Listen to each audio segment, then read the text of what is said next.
আপনারা ভালো করে কাজ করেন, ঘুষ খাওয়াটা বন্ধ করেন, দুর্নীতি বন্ধ করেন।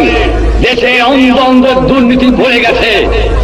আমি আশ্চর্য হয়ে যাই, এত কষ্ট করে, এত ভিক্ষা করিয়া প্রায় 309 কোটি টাকা আমরা সাহায্য পেয়েছি।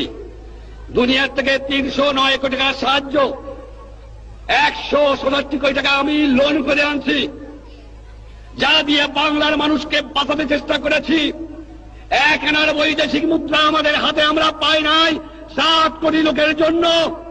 কোথেকে আমি দেব? যাও ভিক্ষা করে আনি, তাও চাটার গুষ্টি চাইতে খেয়ে ফেলায় দেয়, আমার গরিব পায় না।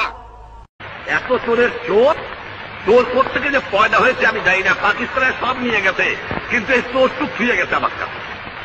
এই চোর নিয়ে গেলে আমি বাঁচতাম, কিছু দালাল গেছে, কিন্তু চোর গেলে বাঁচা যাবে। শতকরা 20 জন লোক শিক্ষিত, আমরা শতকরা 20 জন, তার মধ্যে শতকরা 5 জন লোক আমরা বলতে পারি আমরা শিক্ষিত।